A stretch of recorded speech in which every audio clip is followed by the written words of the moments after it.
Attention denizens of planet Earth. Broadcasting from Carbondale in Southern Illinois' premier comic shop. And now your host, superlative shaman of comic book knowledge, Dan Brown. Flash the match signal in case of emergency for your host with the most on his mind, Matt Morton. Watch out, criminals. There's nothing funny to him about truth, justice, and the American way.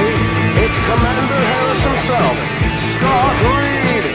And tuning in from the far reaches of no man's land, the mad scientist dream leader, Mike New. This is Campus Comics Cast.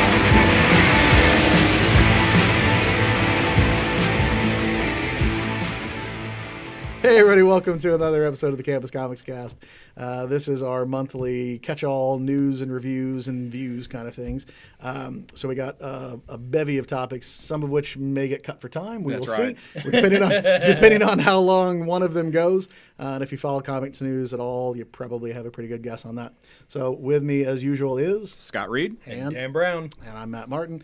So we are going to start, first of all, I'm going to kick the can over to Scott to let him intro this. We got a little news from the store. So I talked to Mike, and we decided that we are going to put on a little one-day mini show, basically as much as space will allow here at the shop. So what's going to happen is Mike and myself, Berg Comics, we're going to kind of team up for a day, and we're going to have a mini-con. I'm going to bring in my books. Mike's going to have some sales going on. It's like one of the sales we've already talked about we're going to do is we're both going to offer 100 back issues for $50. So those are out of our normal dollar boxes. So 100 books for $50. We're also going to have a couple of local artists on hand. David Clark, Red Banana Art's going to be there, and then also Monty Baldwin will be on site sketching. And of course, if you are in contact with them on Facebook, if you want to hit them up for a commission in advance, do so. So this is scheduled for Saturday, March 7th. Basically going to run during store hours. I've been advertising it as 11 to 5. Store hours that day are normally 11 to 6. Yeah. Is that correct? Right. So, and then of course, Dan will be here in the shop as well, and we'll all just kind of be around. So if you can make it, it'd be great. Like the event on Facebook. If you're on Facebook, be sure and share it. And we hope to see you on Saturday, March 7th. All right, so we're going to go on to the next thing then. I was just making sure I didn't want to step on any toes there. So first topic, because it's the 80th anniversary coming up, Flash 750 will be around really soon. We're going to do favorite Flash story. And as a former teacher, I feel like I should scold myself for not doing my homework, but I didn't do my homework. So mine, we can roll out really, really quickly. I told Dan before we started recording, I don't have a favorite Flash story per se. I have a favorite Flash run, and mine is just Jeff Johns' run, especially the run that's with Scott Collins. That started in like 164 and it ran to about 200. I know John stuck around longer, but that's also when Collins is off of it. And that to me Porter comes in too. Yeah, I know he does, but there was right. It's definitely a shift. It was just flat out magic of Johns and Collins, and I remember when I worked here trying to explain to people how hard it was to pitch that book, because I would try and explain to him that it was like a Silver Age book in a lot of ways, right? Like you had all of his Rogues Gallery, not like the edgy 90s version of it or something to like make them more violent. They were the classic version of the Rogues Gallery. And it felt like Silver Age stories, and it had a nice sense of continuity between each issue. There was a giant meta arc that ran for basically 3 years, but you could have picked up any single issue and just started. In fact, I did. I just rando picked one up because I thought, oh, Flash, that's a DC book I don't read, and I've heard Jeff Johns is good. And I remember having to track down the like 8 or 10 issues that came before that, and it was such a good book. And it when Howard Porter came on, no disrespect to Porter because I think he's great too, but the tone of the book changed, and that's where it kind of lost me. But man, I don't own those books anymore, and they're regularly on my list of, hey, I should track down 164 to 200 because I would legitimately read those again. The same way that I felt during the Wonder Woman stuff when we talked about Best Wonder Woman. I had the exact same answer. Mine was just Rucka and Drew Johnson's Wonder Woman run. I would read it again right now. I was just telling my wife about both those books yesterday. I would happily read those in a heartbeat. And I love The Flash, and I've read a lot of Flash comics, but those are the ones that are like, when somebody says, do you like The Flash, the first thing I picture is Scott Collins drawing The Flash. Right. And it will probably always be that way for me. Yeah, there's a lot of good stuff from that run too. Like specifically, they did the single standalone issues about some of the rogues. The Captain Cold one is where I came on because that was getting such good reviews. I'm like, I'll pick up this issue about Captain Cold and read this, and then like, oh, this is great. So then I tracked down what he'd done already. And those those standalone ones were so good because that you could, like you said, just pick them up and read them. But they always at least gave a little nudge to moving the meta plot of the whole run forward, sure. just a little. Where they still matter within the context like what of the you run. think comics were when you think about like Claremont and Burns' X-Men, where every issue could be read, but every issue advanced the overall plot forward. And the like Perez Teen Titans, where same thing, like you can pick up any one, but they're part of a grander story. It makes you want to track the back issues down. You don't feel like, well, I couldn't pick up part 3 of a 6-issue story. I waited. You just pick up an issue and get going, and then you go track the other ones down. And that doesn't happen to me that often, that I start in the middle of something, period. But much less I start in the middle and I think, oh man, I've got to have the single issues. I need them now. So it'll always be my favorite Flash thing, period. Story or arc, whatever you want to do. Yeah.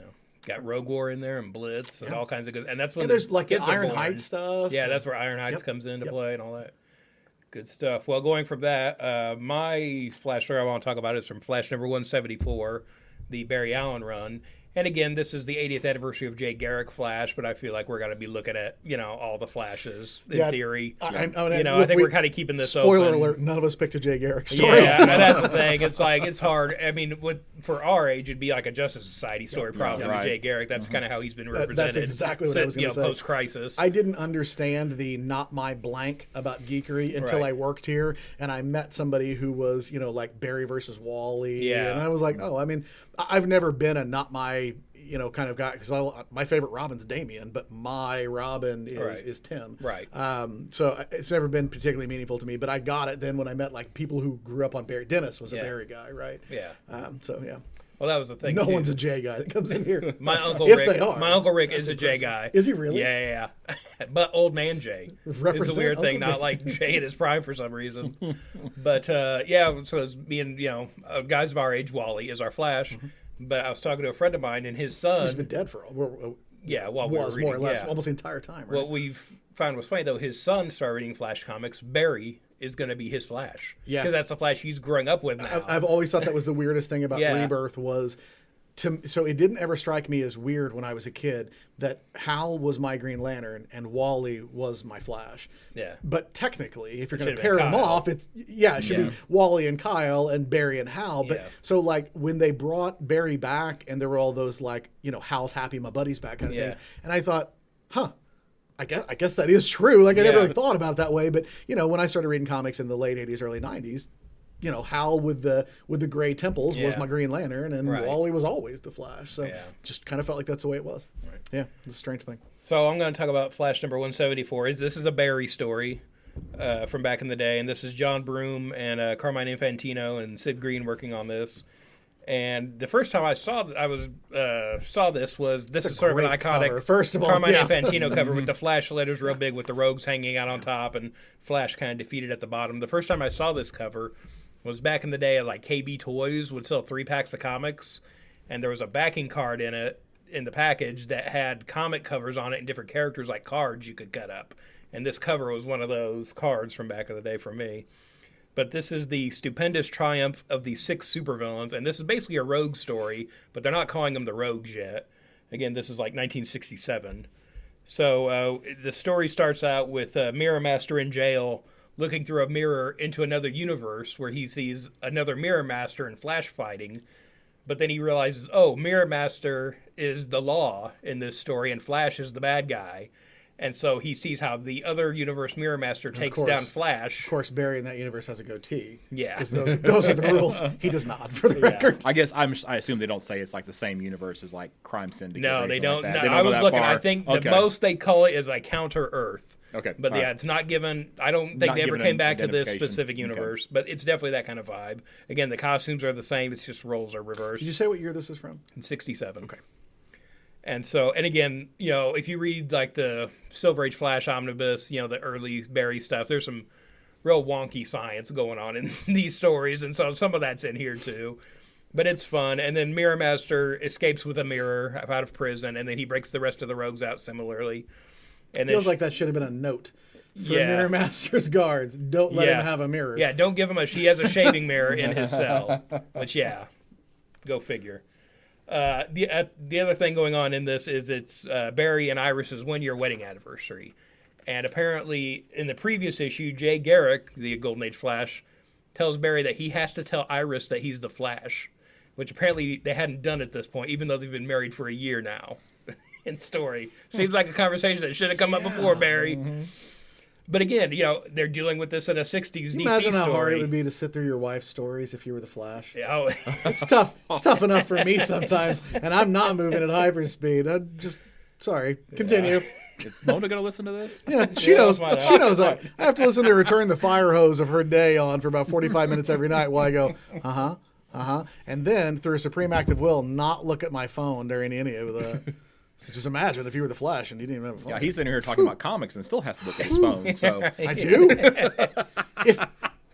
I'll make you feel bad after the podcast. Okay, all right. So throughout the story, we've got the Rogues trying to take down Flash, and Mirror Master travels to the other universe to basically copy the design of the machine that the good Mirror Master used to take down the evil Flash.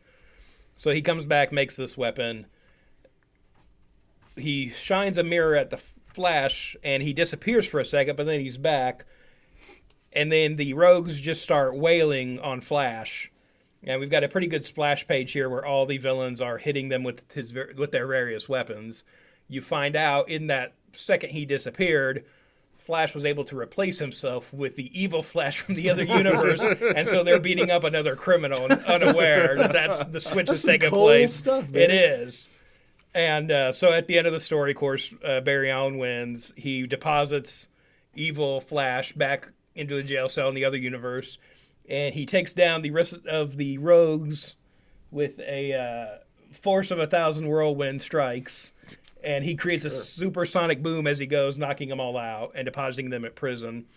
At the end of the story, you don't actually see the moment, but they're talking afterwards where Barry has told Iris who he is, and he says, well, I have a surprise for you. I've known all along you were the Flash from the very first day of our marriage. And he's like, how? Oh. You talk in your sleep. So apparently she's known for a year since they got married. She's like, I'm just going to wait for that son of a... I'm just going to hold it over his head. That feels real. Yeah. I just want to throw that out there. Yeah. And she knew that he was keeping it a secret and didn't want it to bring it up, apparently, so she pretended not to know, she says. Wow. So, yeah, that's a lot for a DC book in the 60s, too, I feel like. I feel like they were kind of doing their own thing on Flash here, but it's a good story. It's worth checking out. And again, it's a pretty iconic Carmine Infantino cover on here. 174. 174. Yeah. Okay. Me? So, Scott, you want to go down with yours? So I was thinking about what story I was going to choose, and I was going through, looking at what I had in my collection. It's like, okay, well, I've got Crisis 8 I thought would be a good one to talk about. Yeah. And then I was thinking, well, of course, you can't go wrong with Showcase 4. All right. Or, of course, Flash of Two Worlds. And, of course, I assumed Dan was going to talk about Flash of Two Worlds, so I didn't even... a replica edition of just came out today, and a hardcover version. Yeah. So I didn't even think about that one. But, the only serious Flash story that I actually have in my personal collection is Flashpoint, the 5-issue miniseries, 2011. Yeah, because that's when New 52 started. Yeah, so just before the start of New 52. Some people say this is what caused the New 52 from a story perspective, but that's a totally different thing. But I actually really enjoyed this series when it came out, and I was actually surprised that it was I thought it felt like it was generally negatively viewed by most individuals. I always had a complicated opinion with it because I quit reading DC after this because I didn't care about the New 52, but I really liked Flashpoint. And I remember thinking I don't know what to make of this. Will the New 52 be as good as this? Spoiler, no. I like New 52 up until the point where they I like Flashpoint up to the point where they shoehorn in this is the creation of the New 52 universe. Yeah, I can see that. I think as a standalone thing, I think it should have been way better. Yeah. So it was... and it probably was when it was originally exactly. published. Yeah, I didn't being honest. So, but anyway...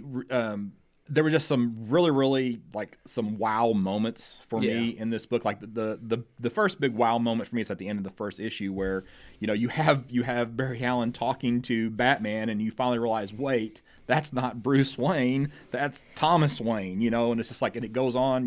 we got this emaciated. It's the first head spinning. This yeah, universe is it's not like, my okay, universe. yeah, kind of thing. exactly. You know, so and you got this emaciated Superman where they lock Superman away from the sun after he's discovered for his entire lifetime, and so you have these really, really interesting takes on the characters from this world that is created, you know, out of, you know, Flash, as he has the capability to do at any time, going back in time and saving his mother, and we get this alternate timeline. So, and I guess basically, you know, the story wraps up where he has that conversation, and this, you know, with Nora, right? Nora Allen's the name of the mother. I think so. Yeah. Okay. So with Nora, they have the conversation to sit down. They talk about what's happened, what did happen, what's been done now, and he kind of has that goodbye moment.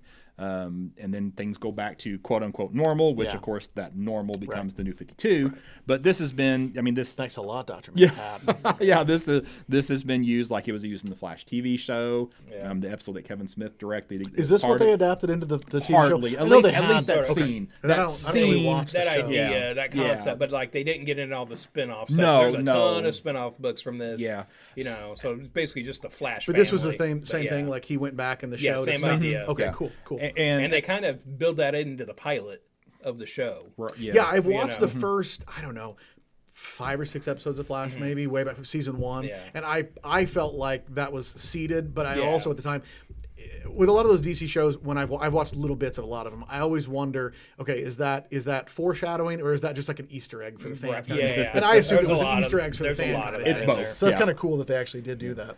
So, I mean, it was nice. The thing that's nice in this story is that, well, since they knew the universe as it was wrapping up, and they were going to be moving to New 52, and of course, you know, You can really just go you can do all whatever out, you man. can do whatever you want with these characters, you know. So there's all going away at the end of it anyway. You know, Aquaman floods, you know, an entire continent, and you know, Wonder Woman is just like, you know, mad at the world, and it's just pretty interesting. So I'm so mad at you right now because I'm going to go home and I'm going to get on eBay and I'm going to try to find a complete. Before I got rid of my DC collection way back when, I had Flashpoint, the mini, and I had the Batman one. I think that was it. I don't think I've ever read any of the other ones. I'm totally going to go try and find all of them. Make sure you get Canterbury Cricket. That one's all right. Okay. Cool. I don't have a problem with it. Is that alternate ambush bug or something?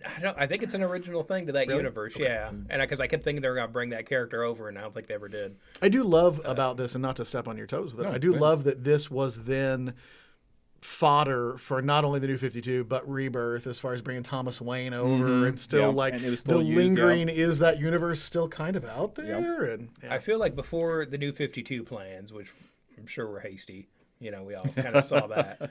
But I feel like this was more like what Johns had done with Green Lantern, where you get the Sinestro Corps War and that kind of thing. I feel like that was kind of the original idea for what this would have been. Yeah. Is like a standalone event kind of book with Flash. that has some mild continuity rejiggering, but Yeah. is not a line-wide slam Yeah, the that reboot it- button that it kind of thing. became, yeah. I know. I remember when they solicited this. That's what I thought it was going to be. I was like, oh, Yeah. cool. This is going to be one of those bold new direction kind of things. Right. And then as we crept up, I remember, you know, reading about it on Bleeding Cool, I believe. I hate to reference Bleeding Cool every single episode, but Right. I probably will. But I remember reading that this was going to be a reboot book, and I was like, but no. Like, Yeah. does it have to be? Exactly. So, but overall, it's still pretty good. It is, and it's, like I said, I liked it enough that I keep it in my collection, as opposed to just reading it and then, you know, adding it to the for sale pile. So I tell you what, though, too, one of the highlights is when Barry doesn't have his powers, and Batman tries to figure that out, and they try to get him back on that lightning. they go back through and burns his body, and it's rough. It's crazy. Like, the Superman one is really the one that gets me in that one. You know, that's where you see him for the first time, and he's this shriveled up, you know, guy because he's not seen the sun for his entire life. So it's just a lot of different takes on the characters that are just kind of cool. So And like Cyborg is basically the Superman character of that universe too, yeah, right? he's the one that's trying to hold the heroes together. Yeah. You know, because Thomas Wayne is all he cares about is his gambling Casino establishments, and Which you have to think had to be at least a little bit a corporate input, because they were going to make him such a big part of the Justice League in New 52. It had to be like, oh, by the way, we need to legitimize the crap out of him. They definitely It's not started a giving Teen Cyborg a Titan. push at that point. You had to age him up a little bit. Like, Yeah. he's not a sidekick hero. He's a peer kind of thing. I always kind of like that evolution of that character too. I was always back and forth. My big gripe with him in the Justice League movie, when a lot of people have completely not politically correct complaints about having Cyborg in it, mine was just putting Cyborg in it, to me, felt like you were precluding a Teen Titans movie. And to Yeah. me, he's a Teen Titan, and I like him in the Teen Titans because I freaking love the Titans. So what I wanted more than a Justice League movie, honestly, was a Teen Titans movie. I don't know. I never felt like I needed a Justice League movie that bad, but you give me like, you know, the cartoon had been so popular. Give me a Teen Titans movie. You Right. should be able to do that too. So yeah, I agree about that. Oh, I think Cyborg stuff. within the universe of the comic books, I like that growth. But yeah, other media, you want Cyborg and the Titans, even though he's in Doom Patrol. All right, we roll on to the big topic. I guess so.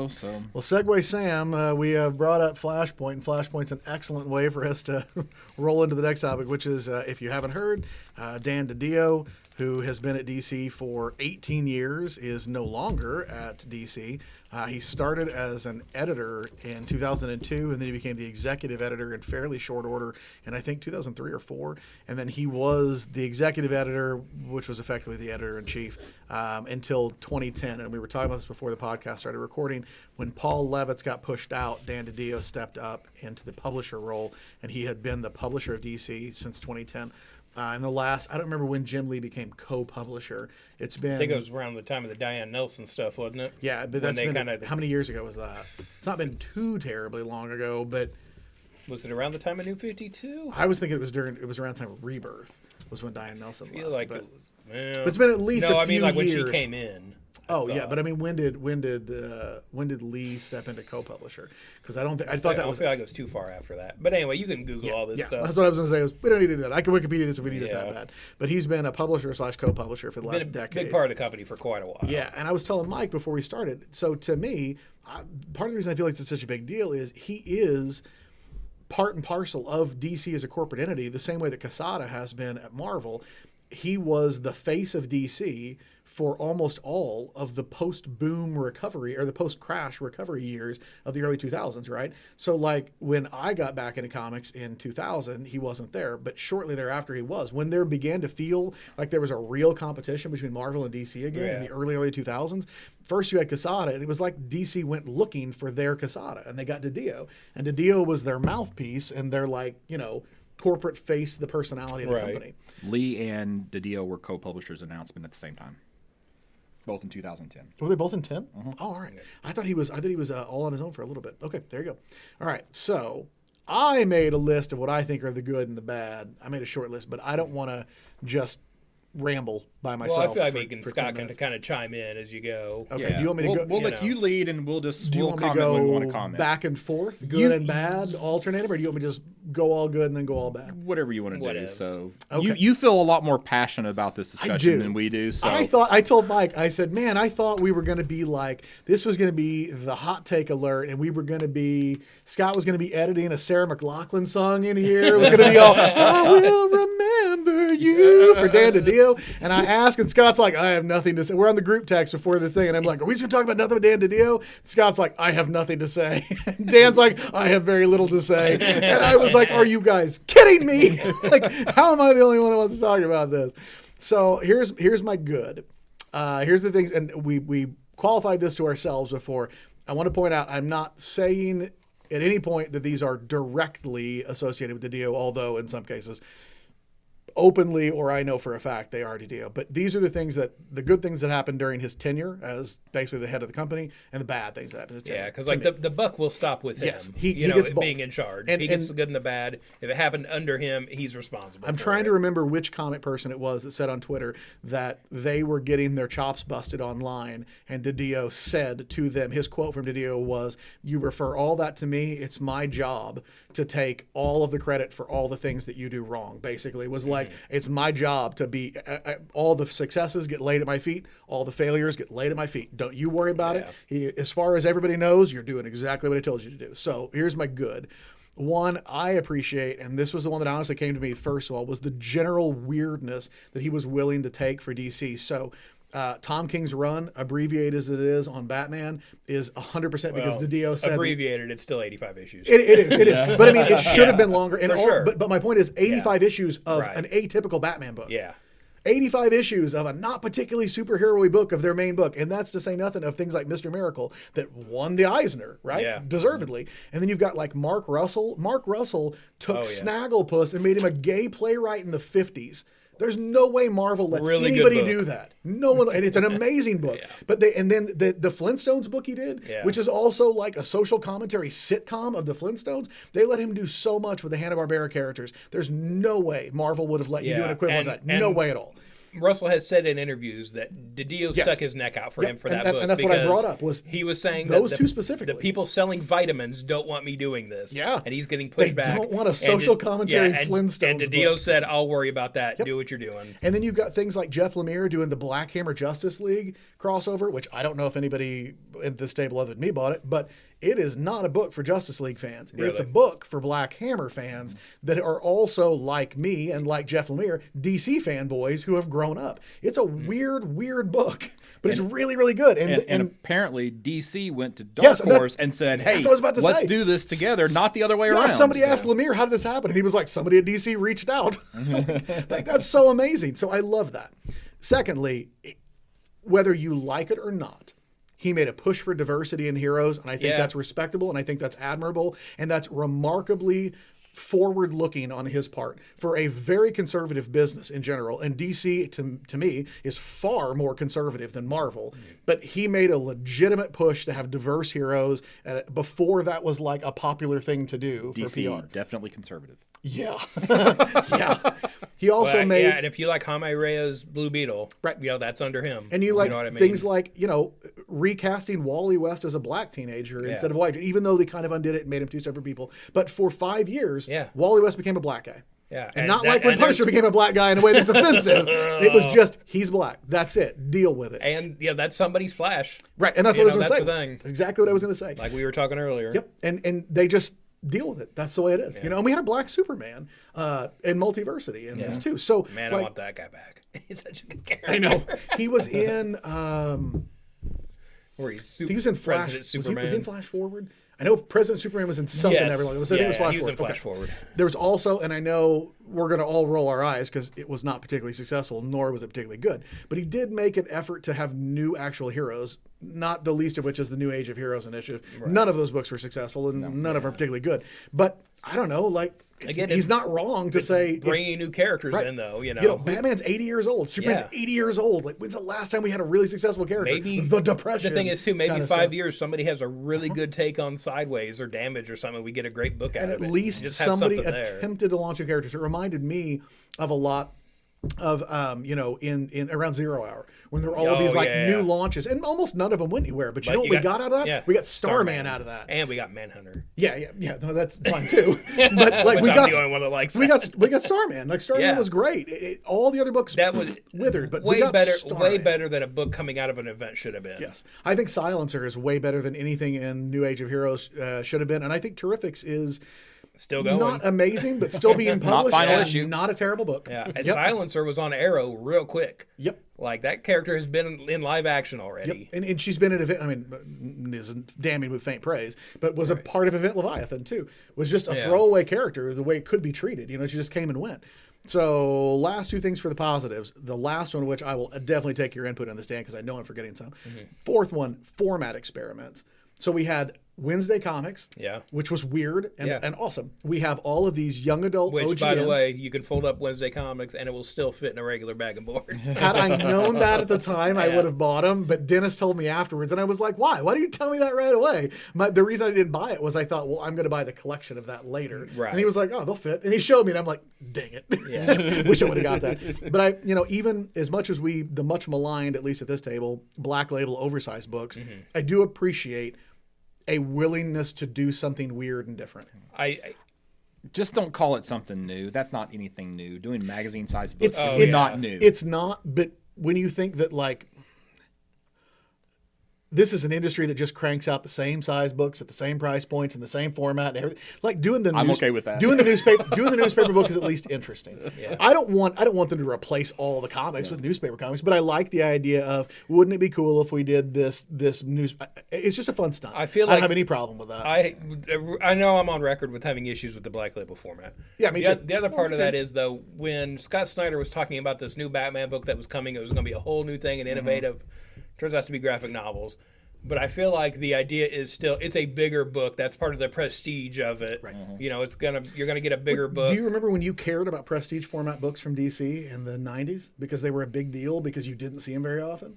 Yeah. I mean, I do. Yeah, I remember seeing something like, and "Ooh, it's a square bound prestige." better, you know? It's a square bound prestige Yeah. book. Must be legit. Yeah. And some of them were, and some of them were not. But like that format made me be like, "Oh, hey, that's special." Right. Last thing. The only way I was going to pick up Penguin Triumphant, by the way. I know that and the Catwoman were literally the books I was Yeah. thinking of. I'm Catwoman not joking. Defiant. Catwoman Defiant. That's what it was. With the I was like, I can Stealth see covers. the covers, but I can't remember. I can't remember what they were both called. The last one, you'll have to help me fill in this because I know Okay. I'm missing some.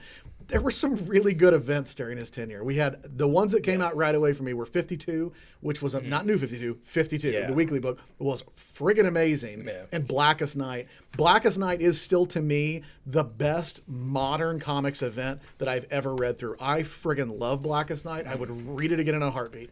Jumping back to 52 real quick, another thing I wanted to bring up about DiDio is towards the end, they had the World War III event, which is totally shoehorning in. We got off track. We got to get back on track real quick. He fessed up to that a couple months after it wrapped. he did. He said, hey, we kind of dropped the ball. We had to do this thing to kind of get to where we needed to be. Yep. And he admitted it, Yep. which most people will never do till the grave. Marvel would have told you, and modern DC would have told you, Yeah. nope, that was always the plan. Exactly. Of course, it was And always supposed to be. if We you- always intended for there to be a second mini for the mini. Yeah, if you read it, it totally wasn't. Yeah, no, it wasn't. It was a stomp the gas, get things. Yeah.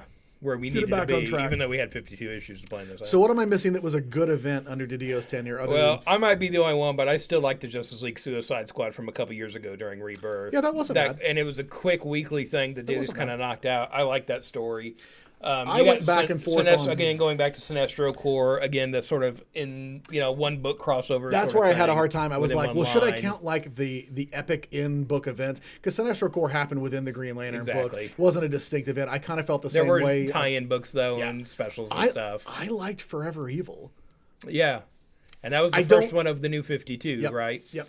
I don't remember loving it at the time as much as I think I look back now and think, you know what, that wasn't too bad. Yeah, I I enjoyed liked it. it at the I remember time. not hating it, but like now I think That was pretty right about freaking the time good. I dropped out for a little bit, though, too. It was around the towards time I tail end dropped of back in. that.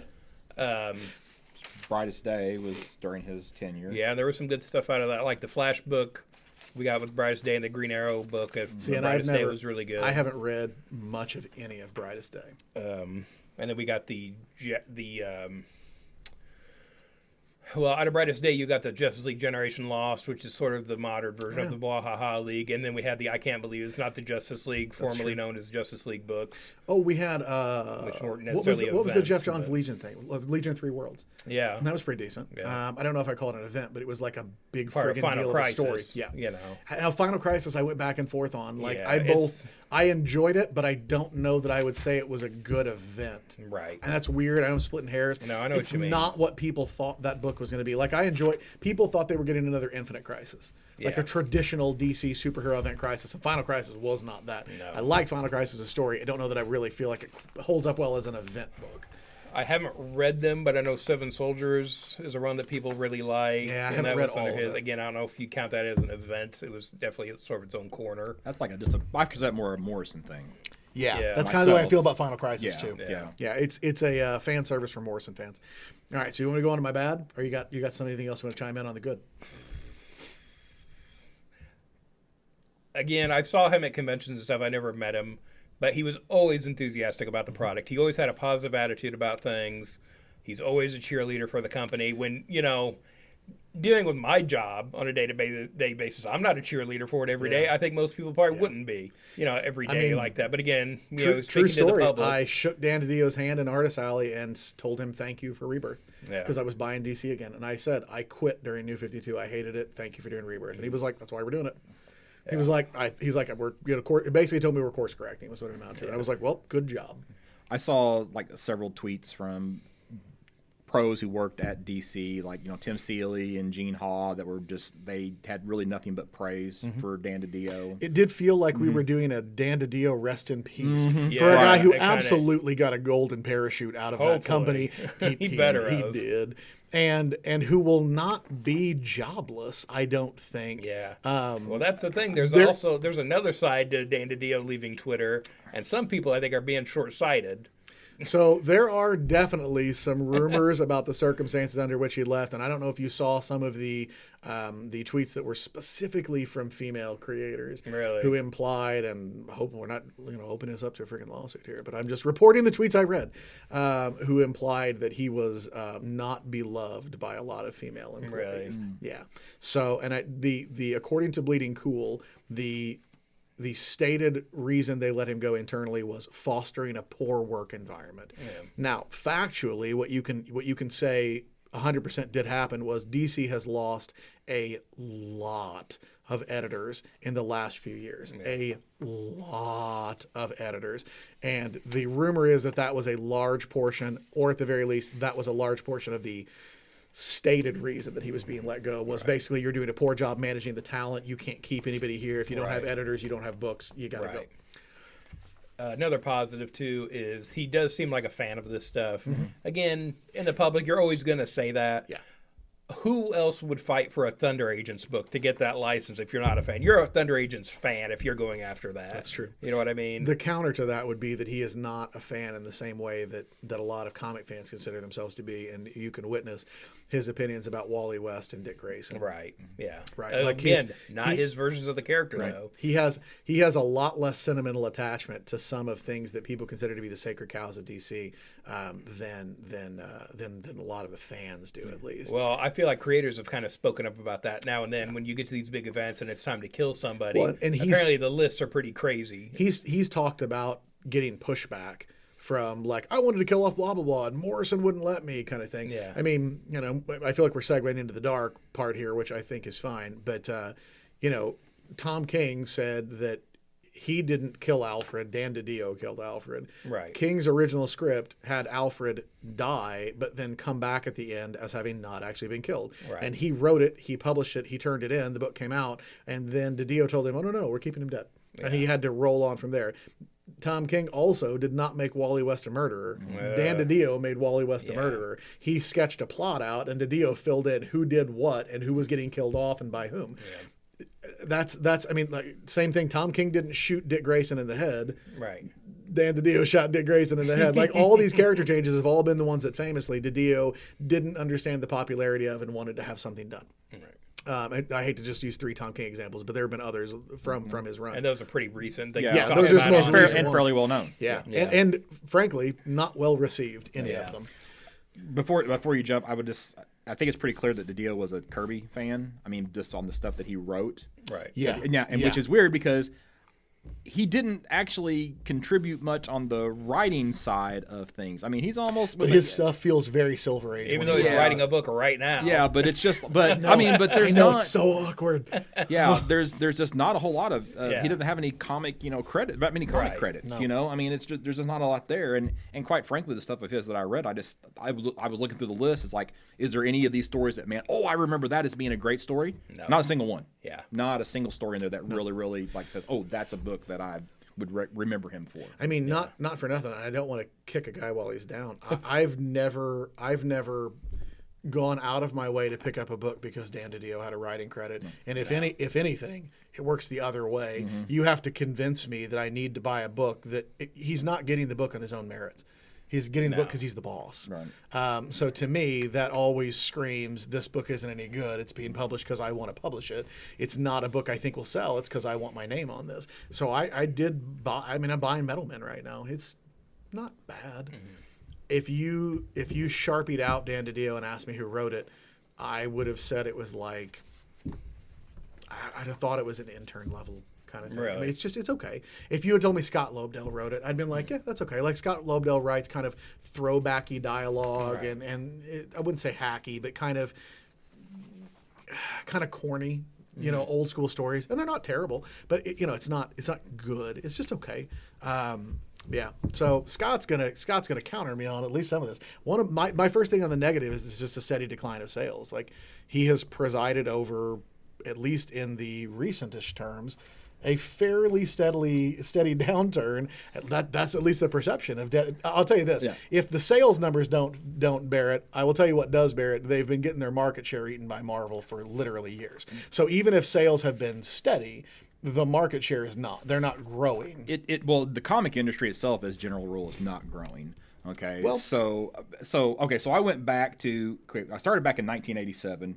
Just to hoping to have some numbers, and of course the numbers like on Comicron are just not there for 1987. I don't remember what first year they actually have Yeah, numbers. I mean they have some weird 80s stuff, Yeah. but it's like real sparse But- anyway. They don't really have anything until I think they have all their data mostly from when Diamond. It's like It from is the it's Diamond from when on- Diamond becomes Yeah, the yeah. distributor. They have some stuff before that, but it's like It's not spotty. real You- good. you and- can't trust it, really. Well, and you also can't find every book. You No, find yeah. like reported sales and stuff. So like X-Men #1 is on there, but like Who knows? X-Men number Yeah. 3 is not or whatever. But I started in 87, and so in 1987, DC only had one book in the top 10, and that was Doom Patrol, #1 in 1987.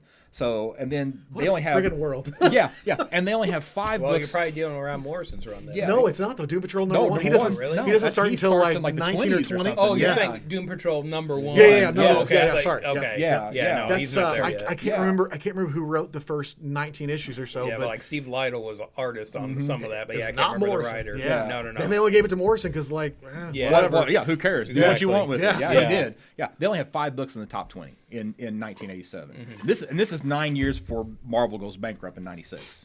Right. Okay. So then I went to 2001 just because I wanted to get closer to where DiDio started writing. I think his first credited writing is like in 2002 or 3 or something like that, just to get an idea for sales. And even in 2001, January 2001, in the top 10, DC didn't have a single book. Yeah. Yeah, probably not. Oh no, of course not. They're- Because there's they're- ultimate. There's ultimate books. There's Morrison on X-Men. There's Yeah.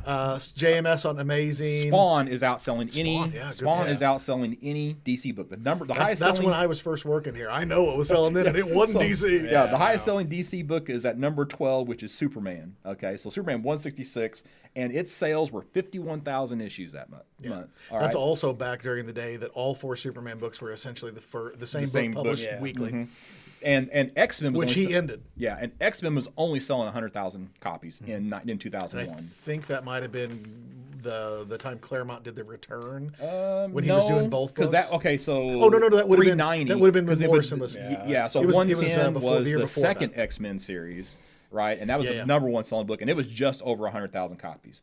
All right, January 2005. This is a few months after DiDio becomes executive editor. All right. So really, these probably aren't reflected to anything that he has done because he hasn't had time to Right. basically start restoring the ship. It's not his. It's All not right. his ship yet. Still, DC, their highest selling book is at number 14, 65,000 copies. Teen Titans #20. All right, Marvel, which is Jeff Johns. Yeah, good stuff. Yep. Marvel and has, only selling because it says Jeff Johns on the cover. Marvel at this point now has 3 books that are selling over 100,000 copies. All right, so actually, so How many of sales, them are Ultimate books? 1. Ultimates 2. I was going to say I know the Ultimates is New one of them. Avengers, yeah. Ultimates 2, and then X-Men Phoenix in Song, which I assume is a one shot. 108,000 Oh, no, that was- copies. It's a mini and series. then Ultimate X-Men, Ultimate X-Men, Ultimate X-Men, or Uncanny, excuse me. All right, then Ultimate Spider-Man. So a lot of Ultimate books there in the top 10, but no DC books in the top 10. All right, so January 2007. All right, this is before he becomes a publisher. At this point, DC has 3 books now in the top 10. All right, there are now 6 books that are selling over 100,000 issues in 2007. All right, so you got Civil War Return, Wolverine, Amazing Spider-Man, Ultimate Spider-Man, and 52, which is it's issue 35. That is the number 6 selling book in January 2007. All right, 2010. So this is just before he becomes co-publisher with Jim Lee, right? DC is now up to having 4 books inside of the top 10, but there are still only 2 books that are selling over 100,000 copies. One of which is Green Lantern 50, which is actually Kyle Rayner, right? In 2010. No. That's the Jeff Johns. That's the Hal Jeff Jordan. Johns. That's Hal again. Okay, Yeah. all right. Yeah, So, that's so post-Rebirth. Rayner was way back far. Yeah, okay, Rayner's sorry. 90s. Yeah, sorry. I just saw the number and I was like, oh wait a minute, that's Rayner. Yeah, but no. 50. Green Lantern 51 is the first Yeah. Kyle from like 90. Yeah, that was much farther 3? back. 94. 4 probably. Yeah. So books 2010, the 2 best-selling books were selling just over 100,000 copies. One of them is Green Lantern. The other one's Siege, which is a Marvel event. Yeah. For the record, the number of books over 100,000 is kind of a bellwether mark for sales. It's That's considered a super successful book. yeah, now. yeah. If you can crack 6 figures, you're doing pretty well. It's also worth noting that, you know, and I think we've talked this before, none of these are sold figures. These are sold to retailers. Yeah. This is the shipped number. But, you know, presumably most of them sold probably because sold, retailers yeah. generally know Don't what they're doing. overorder a ton. Where it goes wrong is when we're talking about Avinti books where people have to take a flyer on it and hope it goes well. And some of these things, like Phoenix Endsong. Phoenix Endsong was one of those, it's going to be a big deal, it was not a big deal kind of things. I don't think I've ever heard of it before. Yeah, well, I mean, there's a reason for that. A lot of those mid 2000s Marvel event books were pitched to be a huge deal, came out, kind of didn't really do anything, and everybody forgot about them forever. It's part of what, you know, revised Marvel's approach to events a little bit there for a while. Not too much now, but Okay, I want to back up to January 2001. Batman at that point is selling 47,000 copies a month. yeah, that's Ed Brubaker stuff. Yeah, it was pretty good, so- but it wasn't. I like Brubaker. Yeah, it's Ed Brubaker so- and Scott McDaniel. Yeah. God, So the last okay, time I so ordered. Zeiss. yeah, so let's see. January 2011. All right, so this is after DiDio. This is right before New 52 starts. Too. Yeah, well, we got so that's later that year. Yeah. Okay, so we got 4 books for DC in the top 10. All right, only one book sells over 115,000 copies, which is Fantastic Four of all books. That's the Hickman run, I believe, because it's issue Yeah, I think so. 587 or January 2011. Isn't That's that right? still Wade. Wade? That's still That's Wade, still I think, Wade? right? yeah, I thought we No, were it- coming up on 600, which isn't that where's I guess it doesn't Wasn't that matter. with Doom, where he's got the skin suit? I don't know, maybe. So, but Brightest Day is in spots 2 and 3 for DC, but those are selling like 70,000 copies. Okay, September 2011, New 52. New 52. All right, DC has the top 7 books and book 10, so they got 8 out of the top 10. These are all number one issues, all right? number 1 Yeah. issues. All right, So Batman. everybody's taking a chance on these new number ones. So Batman, when and DC people has- are buying multiple copies. When of DC these. has never renumbered Right. before until this point. yeah. So this is the I can buy Batman number 1. Yeah, exactly. Yeah, And you then- can. Yeah, and then but here's the thing: six books all sell over 100,000. Batman number 1 sells 188,000 Yeah, copies. I knew it was around 200. And then you got another DC book at almost 99,000. However, do you have 2012's numbers? well, I do not have 2012's numbers. I jumped to 2016. Okay. All right, but those dropped substantially. So this Okay. this is where the sales decline is relevant. So a brutal fact of the New 52 is that as successful as the launch of all the books were, what it did was it brought in a lot of new customers. That is true. Almost none of them stayed. Nope. And it drove out a lot of old customers. Almost none of them came back. So within 6 months of the New 52, almost every single book was at or below where that book was before the New 52. And by issue 12, I believe, we talked about this before the podcast, I believe every book other than Batman was below where it started before New 52, which is why, ultimately, no matter what anybody tells you about why they did Rebirth, they did it because the books didn't not sell. sell, yeah. Convergence happened to try to slap a Band-Aid on it and make people believe this was the real DC again. It didn't work. They had to do Rebirth to bail it back out. Rebirth was also very successful. Let's Yes. go to Yeah, so 2016, 2016. which is Yeah. when The Rebirth other- happens. The other thing with Convergence being an event, it's also the same problem Marvel had with their -1 issues is I can skip this and it doesn't affect my run, which is not what you want for the collector mentality. Nope. That's true. So 2016. This is June of 2016. This is also the year that June of AT&T 2016 is around the time that Rebirth started. It is right? Summer Rebirth, 2016. yeah. Okay. But 2016 So I know is- it was summer. Yeah, 2016 is also the year that AT&T buys Time Warner, which means that they now own DC Comics. All right. So, now what's funny with Rebirth, they actually don't have the number 1 selling book in June of 2016. Yeah. It is the first issue of Civil War 2, but they do have 1, 2, 3, 4, 5, Which, by the way, 6, 7 of the top 10. That's its own commentary. Is there anybody out there who thinks fondly of Civil War number 2 now or No. then? No. No. And it still beat DC's next reboot. But Batman was selling 280,000 books. The Batman Rebirth sold almost 200,000 books. And then Civil War 2 issue 2 sold like 150,000 books. You got the Frank Miller Dark Knight 3, which is selling 120 to 140,000 copies, which explains why they want to do these prestige format books. One of the things that is going to be super true as you go increasing these years closer to the modern day is things like Rebirth and things like Dark Knight 3 being $8. looks really, really good for you in that year because you get to go tell your corporate overlords, look at our year-over-year increases. But, dude, the next year you are going to report a decline. So it's not great. And the higher you boost those numbers for the reboot, the further you have to fall down to earth. And when you and you've talked about this before, where you have a company like AT&T that is not an entertainment company. Yeah. Right, and they're looking at the bottom line, and they say, 2016, man, DC, you guys had a good year, and you had several 200,000 copy books, and et cetera, et cetera, et cetera, and they're psyched about it. Here is a legitimate fact. DC is so insignificant to AT&T that they do not warrant a line item on the earnings report. That is not a joke. They do not report DC Comics revenue. They do report merchandise and all other things, but the comic company doesn't make enough money to even be noticed as an earning.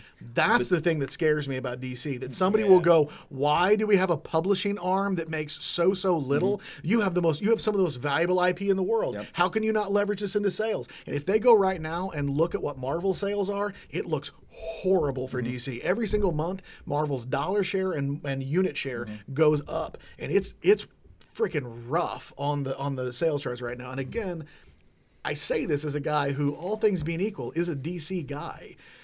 It is not great. And the other part of that is too. The big part is AT&T is not an entertainment company, because the old argument to that they're a telecom. The old argument to that was, it's so cheap to produce this as just check testing ground for these stories that can be used in other media with Disney movies and things Star like that. Star Wars and Marvel as an IP farm. Yeah. They also bought Star Wars and Marvel for two simple reasons that AT&T did not get.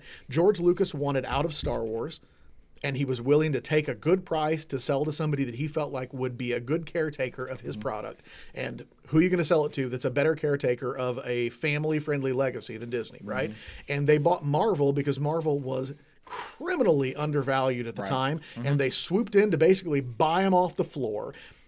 Disney buying those is not Warner Brothers being bought by AT&T. Disney spent a fraction buying Star Wars and Marvel of what AT&T spent buying Warner Brothers. Now, I get AT&T is a telecom and an internet company, and they wanted a lot of things from Warner Brothers, but you cannot underscore enough that what they thought they were doing was they thought this was their version of buying Star Wars and Marvel. They thought we have the platform that we're getting ready to build for streaming TV. We own the pipes to put the streaming TV through. We need content to fill the pipes. So we're going to buy these IP farms, and it's going to be easy. Look how easy it is for Disney. Disney just bought Marvel and Star Wars, and they're cranking out billion-dollar movies. It doesn't work like that if you don't put the hard work in to do the foundation properly. And that's the thing that's the scariest thing to me about where DC is in regards to AT&T's, good graces right now. I can't imagine it's good.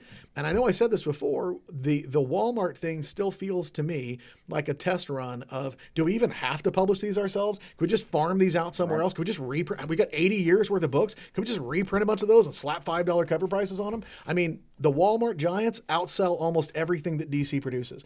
I don't know if you've heard this before. This is not I'm sketching this from rumors. This was in interviews. Dan DiDio hates the dollar books and the reprint books that DC puts out because they outsell DC's real books.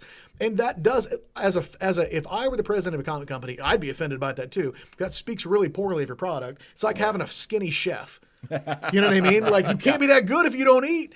But it speaks really poorly of your product, but as for on a pride level, but it also looks really bad when you have to go report to the bosses and be like, oh, our reprints of stuff from the 60s outsell the stuff that I'm paying people now to produce. Someone's going to ask, well, then why are we paying somebody to produce those? If you're a video game person, it's why some people hate Nintendo, but Nintendo's super smart, right? Nintendo will remaster and re-release a game that I remember from my childhood, and I will pay $60 to get a new version of it. Buy a new copy, so you can put it on your newest console. Right, like Nintendo produces fewer brand new versions of Zelda and Mario. They just give me nice versions of the old ones, and I buy them again. And every time I'm say, "Thank you, sir, may I have another?"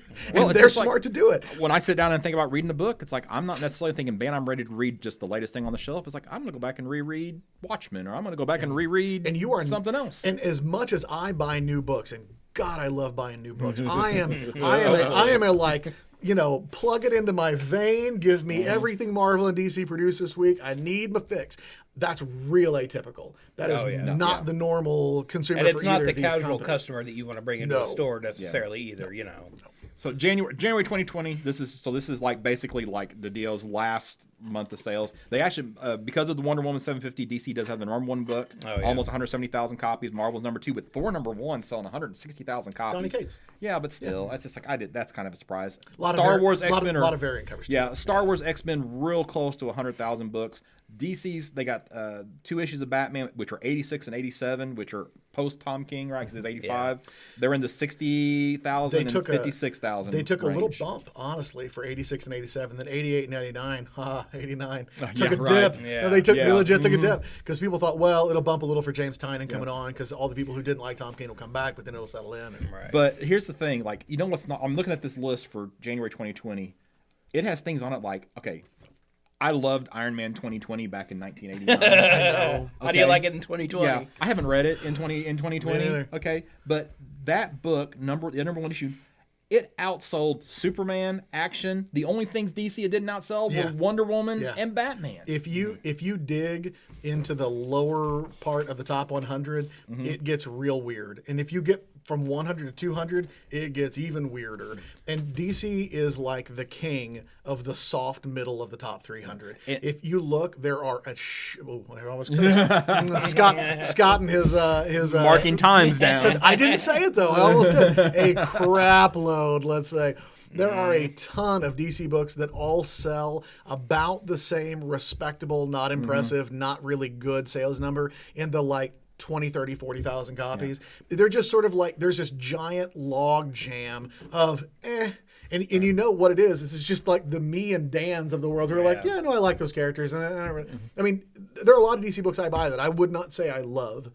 But I buy them because I love Flash. Flash is just okay. Right. I love Nightwing. Nightwing's just okay. Like, there's a lot of books like that. Captain America is not in the top 20, and that's the book I'm buying every month. So that's hard to imagine too, given the movies. But I mean, that also but it also shows you that there's no direct correlation between the movies and the thing. Captain America wasn't in the top 20. No, I know. Yeah, look, I still am baffled that I live in a world where Avengers sells well, much less the number of times we've had multiple Avengers books going at the same time. I used to every time I would think, what a friggin' world! Like when I started working here, nobody bought Avengers. Avengers sold like 5 copies. Marvel was X-Men. Yeah. When I was growing up, people didn't know. Spider-Man. People didn't know who Captain America was. I've had this argument. Life, I've had this argument before with DC movie fans that there is no way that DC could do the MCU in their version the way Marvel did. It isn't. I launched the DCCU with Batman. It's like if you launched the DC Cinematic Universe with Blue Beetle. Yeah. Because I love Iron Man. You love Iron Man. Iron Man was not mainstream famous at all. And to launch that the biggest franchise in film off of Iron Man, if you imagine, like, if somebody said, man, is it hard to believe that way back 10 years ago, that Blue Beetle movie that started it all, we'd all be like, shut up. But they couldn't use X-Men or FF or Spider-Man. So who they have left? For sure. No, it totally worked in their favor. I have an analogy for DC, and it is absolutely not appropriate for this podcast, so I'm not even going to try. Just on that point real quick, I've seriously thought about that, and my pick is Captain Atom. That's I feel like Captain Atom too. is where you start. Perfectly reasonable too. I've given that. Honestly, I think that's not a bad idea. I really don't. But I like it. So anyway, but just looking at when you look at the top 20 sales, they've had peaks and valleys, but they're not any dramatically worse off sales numbers than they were back in 2000. There's not this. I mean, I know what you're saying about the middle of the road stuff. When you look at the big books, I was surprised about how dominant Marvel was over DC. I didn't expect that at all. I cannot tell you the number of times that I have talked with Mike and I have talked with Dennis about how aberrant this store is as being a hardcore DC store. Dennis, the last time I talked to Dennis about it, we were laughing that, like, in his mind, so Dennis is a bigger DC fan than Marvel fan, at least in the modern era. Dennis was a huge Silver Age Marvel fan, but in the modern era, he was more of a DC guy than Marvel. And so, of course, that's what he talks about when he talks about books a lot of times, too. And that's what he liked selling more than he liked selling Marvel. Marvel feels kind of stunty a lot of times. But, I reminded Dennis that there was a stretch, and you brought it up with the early 2000s, where, dude, like 80% of the books we sold in this store were Marvel books. Like, I remember having to beg people to try DC books that were good. I'm like, I know you've already bought, and like all those books you rattled in the top 10, that was, we sold 40, 50 copies of those every single time they come out. And I'm like, you really got to try Gotham Central. You really got to try Ed Brubaker's Sleeper or whatever. And I would try to get people to read those books. You know, this story being hugely DC is really not representative of comics industry as a whole at all over the last 20 years. It's amazing to think that Marvel was bankrupt and, you know, a punch drunk fighter on his last legs.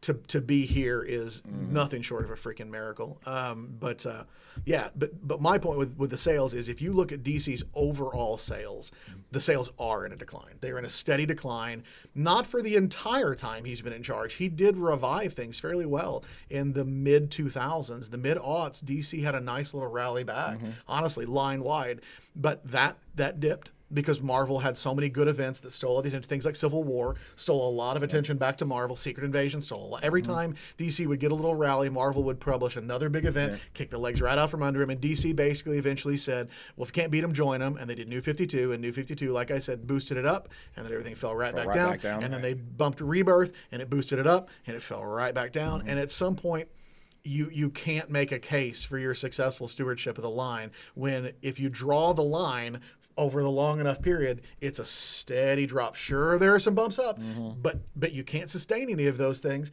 You know, I look really good on a golf course if you only look at my best hits, man. The times I tee off and look really good, I look like a freaking pro. But the rest of the time, if I only show you my highlight reel, I look great. But if you watch me play, you're like, I gotta know what he's doing at all. But if I only show you the highlight reel, I'm sure I do look great, and that's where this is. So, you know, I feel like we've gone down a rabbit hole on sales, and I'm totally fine with that. That's not even my biggest complaints.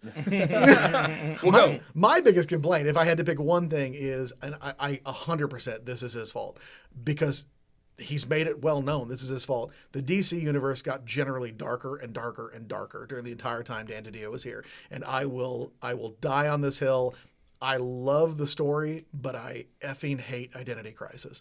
Identity Crisis ruined DC for a long, long time. That book was so successful that they were like, oh, people want stories about, you know, Dr. Light raping Sue Dibney. Let's get darker. Let's get grittier. As much as I love Wonder Woman snapping Max Lord's neck because it felt right at the moment, I remember thinking, I'm going to regret they did this story when I read it. It felt cool, and it felt like what she would do, and I was like, oh, it's a huge mistake. There's no way I don't walk this back. I had Greg Rucka sign that page, Did though. you? Yep. That's awesome.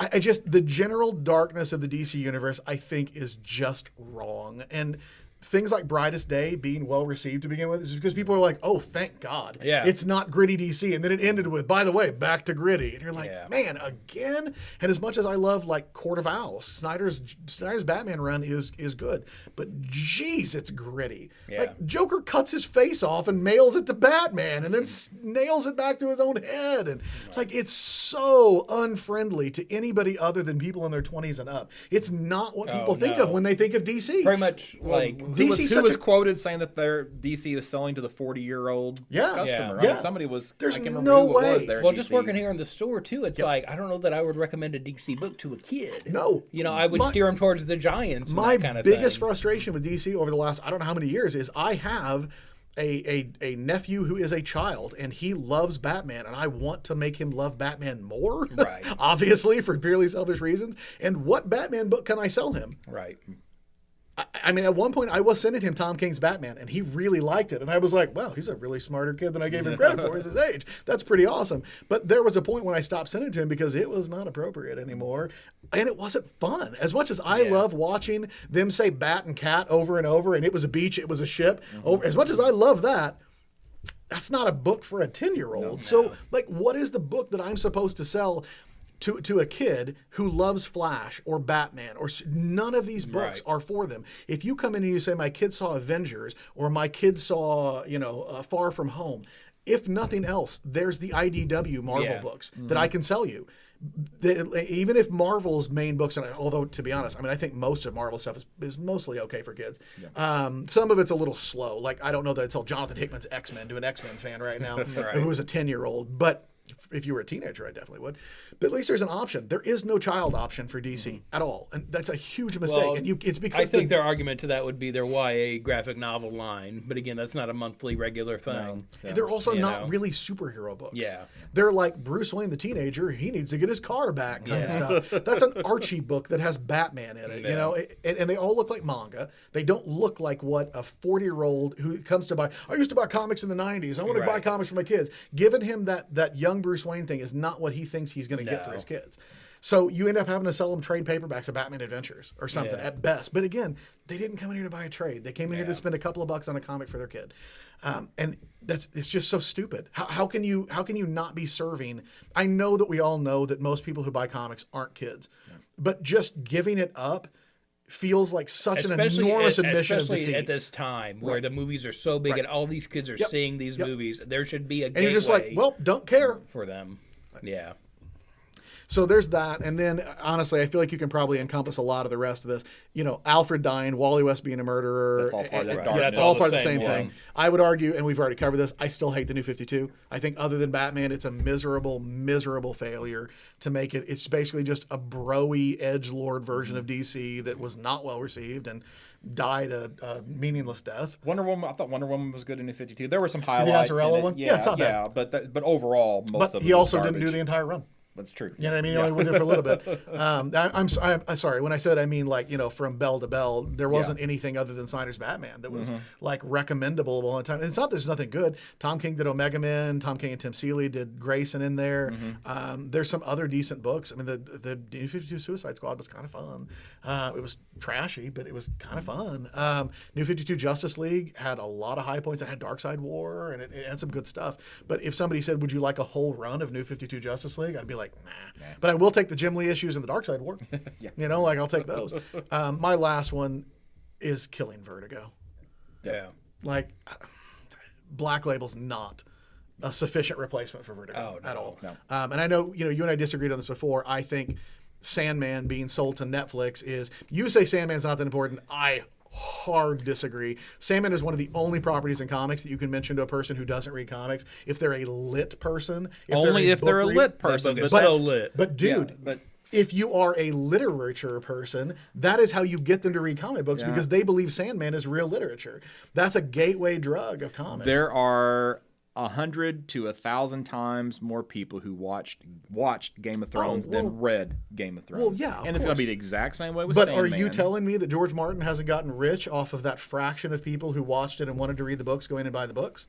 He got richer off of the royalties from the TV show than he did off the guarantee you books. Gerard Way is very happy with the sales from Umbrella Academy off the Netflix show. They can't keep them in print still. You still have a hard time getting Umbrella Academy. But That was one season of it. And I'd say he still probably made more money off of the Netflix show than he does off the comics. I'm sure, but the point is the show doesn't exist without the comics, and then the show drives people back to the comics. It is a feedback loop of money. There's a much smaller group that get driven back to the comics than would watch the second season of Umbrella Academy. But the longer that Umbrella Academy is around, people will say the same way with Game of Thrones. Every time a new Game of Thrones season came out, they would re-release another box set of those books, and they would jump right back up on a bestseller list every single time. And if they do, they die right back off. And you're right, lots more people watch the show than read the books. Walking Dead was like they that sell for it a to- long time Yeah. too. Mike and I were just talking about the other day. The show is gone. The book is dead. Yeah. Nobody wants the trades. Yeah. If you look, by the way, I've laughed at this forever. I used to tell people when I sold my Walking Dead run. I had 1 through 40 something. I sold it for like, I don't know, $300 or $400 when that was a very good price to get. And I was like, hell yeah. And now I'm like, oh no, it's not nearly as sad as my Magic collection being sold. Like I could buy my house twice with my Magic collection if I had it all back. But I always laugh and tell people, like, there will be a day in the near future that I will be able to buy my Walking Dead run back for not much more than I lost it for. And we're coming to it. Like, if you try and find an ungraded Walking Dead #1. That's hard enough. But if you do find an ungraded one, it's not that expensive. It's not what you think it is. Like, it's not that it ain't cheap. No. But it's not it's worth thousands of dollars raw. That is not true anymore. The graded ones aren't worth that much. The 9/8 are just right at $2,000. Yeah, you know, and they were way more than that during the peak of the show. And now the comics are gone. The show is not that popular. Nobody cares. It's really weird. So Killing Vertigo off, I still think is just an enormous mistake because it was the way that we got people who don't, when I worked here at least, it's the way we got people who don't care about superheroes to read comic books. It's also, and I'm not trying to be sexist about this because it can go the other way too, but in my experience, it's how guys got their girlfriends to read comics. And it's how they then, we sold twice as many books to the same household sometimes. They would come in and it would be guys who buy X-Men and Spider-Man and Batman, and what can I get to get my girlfriend into comics? And there's always you should buy Watchmen. You should not buy Watchmen. No. That's the worst way to get somebody to comics. I love Watchmen, but it's just another superhero comic to them. You get them something like Why the Last Man or Fables or Preacher or any of those, the big Vertigo hits of the 2000s. And we would be like, just take Why the Last Man Volume 1 home. And then they would come back 2 days later and they'd be like, give me all the rest of those trades. She loved it. And they'd be like, what's after that? What's after that? What's after that? And pretty soon somebody's bringing their significant other in and they're buying the non-superhero stuff. And then those worlds blur and we sell twice as many books.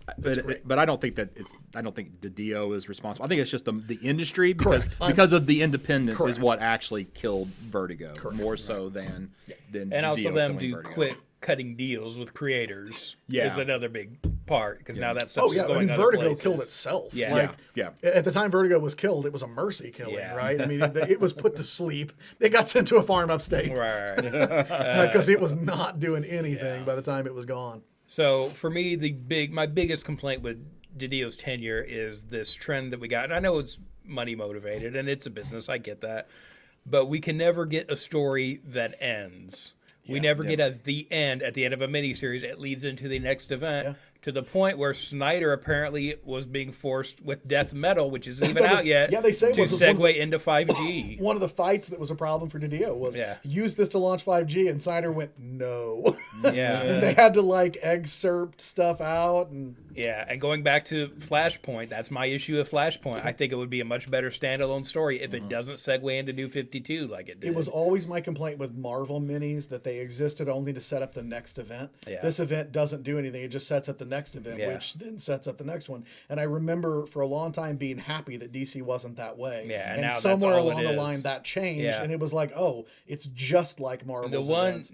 This isn't any more significant than any of the others, but I remember the one that really irked me was the Amazon's Attack miniseries. I think it led into Countdown or something like that. And I'm just like, really, this standalone miniseries that doesn't matter, big picture, and a plot that came out of nowhere. Exactly. It was just, oh, by the way, the Amazons are attacking. Why? Because reasons. Because sales. Exactly. And it's like this book even leads into the next thing. Come on. Yeah. Didn't Countdown had like 4 or 5 things, right? Isn't that where? Wait, where did OMAC Project and all that other That's stuff? Infinite Crisis, isn't it? That led into Infinite Crisis. Yeah, okay. Okay. And that also led to you getting weekly books like 52. Yeah, which was great. Yeah. I'm not saying we don't get a good thing out of it, but Right. the event as a setup for the next event that's a setup for the next event is never good. No. It's just a headache when you're reading this stuff monthly. Trades are one thing, but when you're barraged with this month after month, it takes a toll. It is the hardest part about being a comic fan is trying to explain to people why you feel obligated to pick these books up. You're like, well, I have to. And you're like, you don't have to. Yeah, exactly. Anybody putting a gun to your head. And you're like, but you don't understand. And, working here, you try to tell people that too. Now, of course, we want them to buy books and we want them to spend their money But here. you also don't want people to feel obligated because obligations are like the enemy of a good time, obviously. Exactly. So, I mean, I could not tell you how many times I told somebody, you don't have to buy any of this. I'm not making you buy what you want and like it. But then I go home and I complain to my wife that I feel obligated to buy. And I'm like, I do the same thing. Right. It's just, And again, it comes back to this is a business. That's how you vote for what you don't like. Yep. Don't buy it. Don't buy it. They'll quit making it. Can I tell you how many times I told people, if you don't like that, stop buying it and Marvel will stop it, I promise. Yeah. All those people who bought every issue of Milligan and Allred's X-Force and complained about it to me every single month. And I'm like, stop buying it. Yeah. Well, I can't. I have every issue of X-Force. But this isn't even the same book. It just has the title. Like, you're not missing anything. Stop. No, I can't. Okay, well then give me your money. Can't stop, won't stop. Yeah, that's right. Well, do we want to roll into another topic? Yeah, I've got my list. I worked hard on this list. I did too. So I didn't at all. All right. So I have very little to contribute. I'll be real quiet. So we're going to do a dream casting here for New Gods. Now, there are some rumors about possibly a New Gods movie. Oh, no, it's on a rumor. They're supposed to be happening. Okay. David Duvernay and Tom King, apparently. Tom King wrote it with her. It's allegedly based on Mr. Miracle, at least in large part. and it's We'll called see. The New Gods. Yeah, But Ava DuVernay is the director and co-writer, and Tom King is the other co-writer. I don't think there's any official castings announcements. No, or there's a anything lot like of fan castings. that. Yeah, online, yeah. So we're gonna Does do it make our you- own does fan it make casting. you wish that Wizards still existed? Yes. Because Wizards fan Casting castings call. were almost always so on point. Yeah. I don't say this often, but every once in a while I think, man, I miss Wizard. Yeah. And this is one of those. How it- moments. how it- Newsarama is such a poor substitute for Wizard in yeah. that regard. Howie Long is Venom back in the day. I don't remember. Yeah, that was like one of the first ones. Was the Spider-Man one they did. That's Yeah. so It was weird. John Cusack Spider-Man, Cindy Crawford, Mary Jane, Howie Long Venom. I I remember love John back in the day. Cusack. John Cusack's one of my favorite. And again, we're actors. talking like And early I'm still 90s. like, Right, I I know. don't know. So we're just gonna do the New Gods. We're gonna hold off on Apocalypse side. Yeah, we'll for do that the next month or Next month whenever. or sometime in the future. So now, okay, so we've got Highfather, Mr. Miracle, Big Barda, Orion, Metron, Light Ray. I went ahead and did Forever People. But you don't have to do I Forever did not do People. Forever People, but I did Oberon. I got Oberon. and I did Forager. I did not do Forager. Okay. But I could actually just pull somebody from this other list for Forager. Okay. So I'm okay with adding Forager to the Well, list. I will put so. mine in. And But you throw guys yours can in go. if you come up with some. as No, we go I've only through. got two, and I Okay. will not have any others. I Well, will we'll probably. go ahead and give you your two. Go ahead and do your two. I'll Go ahead and do probably your go, two. oh, that's a good one, over and over and over. That'll be my contribution. And mine's not even original. Mitch Garrett's tweeted Mm-hmm. it. He's totally right. Adam Scott from Parks and Rec Mm-hmm. and Step Brothers for Mr. Miracle. If you look at a picture of Adam Scott in With a beard, and yeah. you look at a picture of the bearded Scott Free from his run, Did he? That's Did he? the dude. Did he use him as a model? I don't know. I'm sure he probably did, Right. but. And then the other one he had found, I had never heard of her. Adam Scott was already my pick before that. It just made it more sure in my mind. I would never have picked this other person because I don't even know who she is. But it's apparently an Australian fitness model named, is it Kiki Weiss? Is that Kiki what it is? Weiss, yeah. She is jacked. She's hot. She looks like Barda. Like her face looks like the way Garrett's at least draws Barda. She is physically imposing. Yeah, I mean, and she's much bigger than Adam Scott. If she's She's not a lot bigger than Adam like Scott, but muscle. yeah, not muscle, height yeah, wise. yeah. But like when you look at the two of them in frame, without knowing that they're about the same height, if you look at them in frame, you think, oh yeah, she could totally pick him up and bear hug his ass around, no problem. So those are my two. That's what I want. My only concern about her is like obviously zero acting credit. Yeah. You know, she's not done anything. that She's was- a fitness guru. Is Gal, who she is. Gal Gadot was Miss Universe or Miss Israel, Right, whatever. yeah. She's fantastic. Yeah. When you find the perfect person, as long as they don't suck, I'm fine with it. Gal Gadot's great, but I'm Yeah. saying No, like absolutely. she could be, and she looks exactly like Wonder Woman. I'd be I actually fairly happy. well, I didn't actually. I was one of the people who was skeptical about the choice of her just because I thought she was way too skinny to actually pull off Wonder Woman. But she did an awesome job. So Yeah. So, Everybody that gets cast is going to get thrown through Jim Jones as far as being too skinny. They take care of that stuff. Look at Kumail Nanjiani right now. It's true. You know what I man. mean? That's not really an issue for me. That's like arguing about someone's hair color at this point. They're going to get thrown through the training regimen. Having said that, it is still weird to me that we went with a blonde for a redhead and a redhead for a blonde in Spider-Man. Yeah. I mean, I agree with you. I Yeah. don't care, but I'm always like, just flip them. Just flip them. Just flip them. Like, why did you do that? Dan, who do you want to add for Mr. Miracle? Okay, well, we start with Mr. Miracle. Yeah, because since Okay. Mike did Mr. Miracle or Matt did Mr. Miracle, Okay, we'll I'm do. going with Bradley Cooper. And Okay. it's basically for the same reasons I also want him as Indiana Jones. At a reboot. Dan, is there a personal anecdote you want to share? No, I feel very that's committed just to Bradley Cooper. that's who. It took me a little bit to get that one, but I think he's the guy.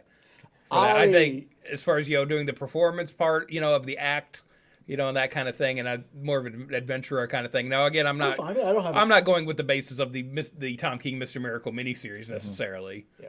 But yeah, that's my pick. I was always a big fan when they were rumored to be Chris Pratt playing Indiana Jones. I was fine with that because I like the lovable, good-looking goofball. I want Chris was fine Pratt with as Jack Burton, not Indiana Jones. that. Fine with that too. Fine with that too. Sorry, we're sidetracked so I on got Indiana Jones. so I got a Who you got? couple. I got a couple here for Mr. Miracle. So I got Diego Luna, who was Cassian in Rogue One. Yep. All right, just because he's a smaller guy. So, and I can live with I that. think he's a solid actor. Yep. I also because I wanted to put him on my list someplace, and I didn't really know where else to put him, so I put him here as well. Michael B. Jordan. So he hasn't done anything for Yeah. DC yet. And that means you So- got to cast Scotty B. Pippen. You in there somewhere? No, I don't. So Well, I won't tell you, but they go together everywhere. Everybody knows that. so who'd you have for Barda? Okay, this was the one I really struggled with. This was a tough one This because was- I this didn't was want to tough. just do genre casting. No. You know, and I'm not proud of this one because I had to cheat a little bit on this one, and I did find another fan cast that had this, but I'm going with Lake Bell, who was on Children's Hospital, and she's Poison Ivy on the new Harley Quinn cartoon. Yeah. And I think she She's does in, seem a little taller. Bless This Mess, that show on ABC. Okay. Yeah. So yeah, that's who I'm going with. And again, I can live she's with going to get thrown through the training regimen. She's going to have a big costume. Sure. You know, I think she's tall enough to kind of pull that off. She may not have a big costume. Yeah. Depends on which version of the Yeah, costume. Yeah, costume they got. exactly. There's two versions. Right. One is significantly bigger than the other. Yeah. Yeah. So, but they could. Well, okay. So I got two. I put two for a lot of these. So for Barda, I've got Gina Carano. She was Yeah. in Oh, yeah. Mandalorian. Here's the thing, though. She's wee. She is not a big lady in terms Okay, of height. all right, She's, for Hey, height, if she's they pretty- can pull off what they did in Lord of the Rings, I think we're fine Yeah, no, with that's all fine. that kind of That's fine. stuff. But I'm like, you You know, know. if he thinks Kiki Vice is too small, Yeah. okay, Okay, Gina I did, Carano and definitely I didn't is look small. at. And my other one, and you're I'm gonna hate looking it up Gina. right now. Gina for really Carano is a curious. big one on the internet with people too for that part. And now you're not going to like this one, Matt, because you don't like this. You're not going to like who she plays on the show. But actually, I put Frankie Adams, who plays Bobby Draper in The Expanse. Oh, she sucks. She sucks. I hope Frankie Adams is listening. She's not, but I hope she is. I want you to know that you suck at your job. Whoa, And I that's don't do rough. that very often, but my God, she plays a character in a show that is supposed to be this like grizzled, hard ass space marine, and Frankie Adams looks like you could say a crossword to her and she'd burst into tears at any moment. She looks like she is a combination of crying and trying not to throw up at all times.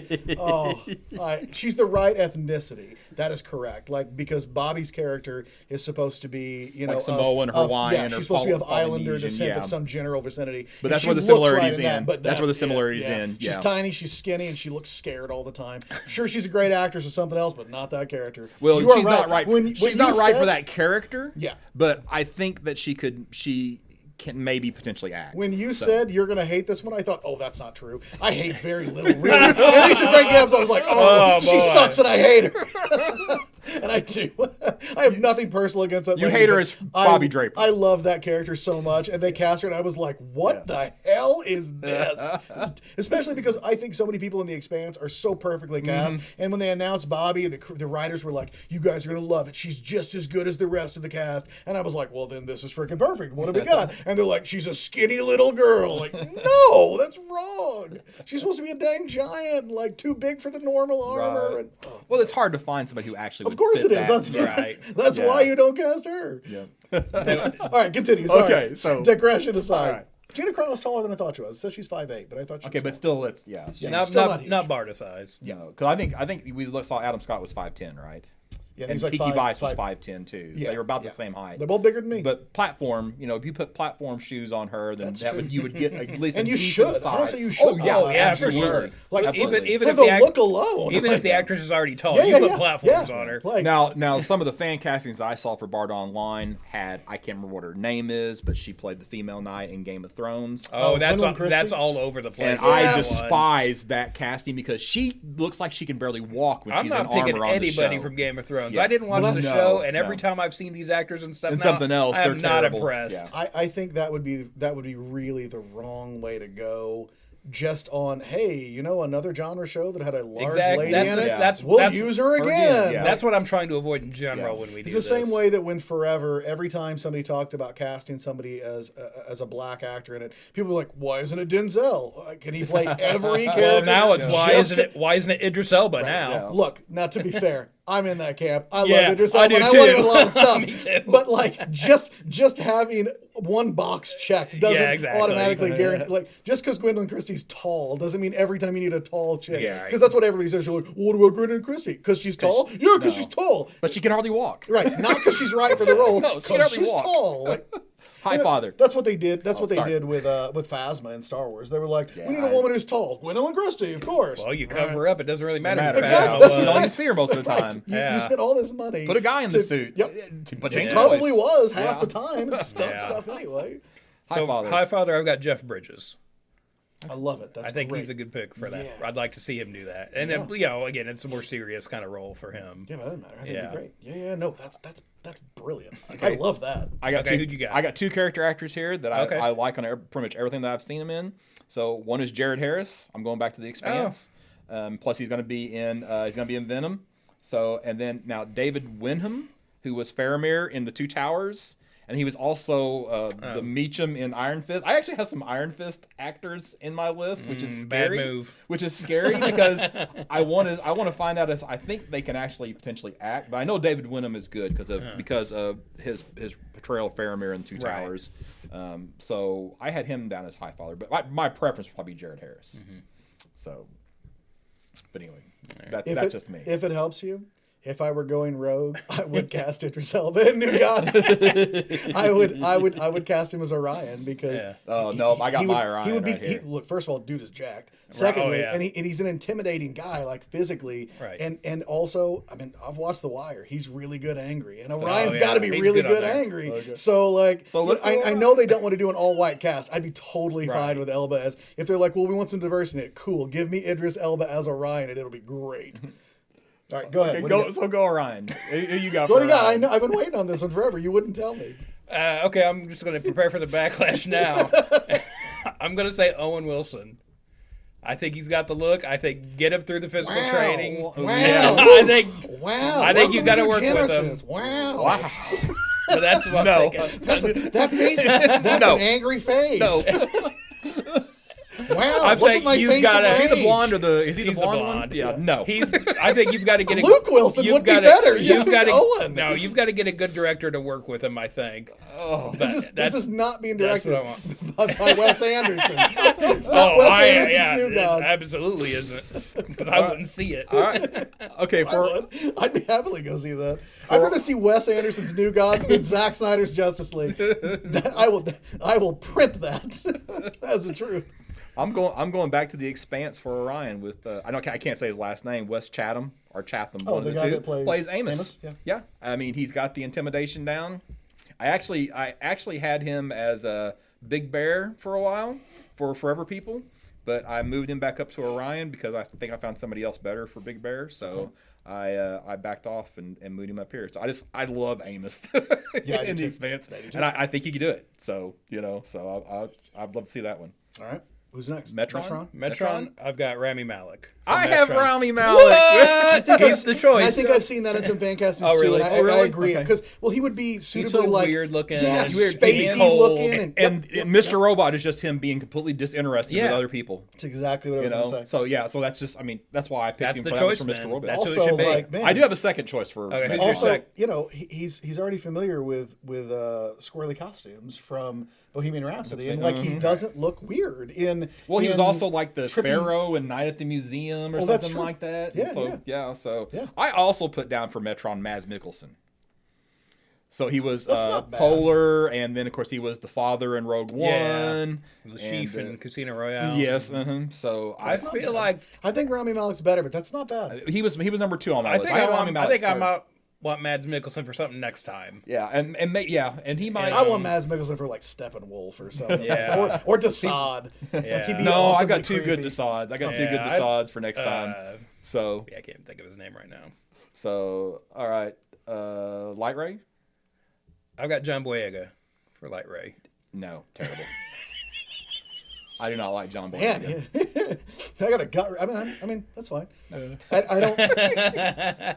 I mean, I can't think of a. You're gonna hate mine too, so it's okay. I mean, look, Light Ray Space Jimmy Olsen.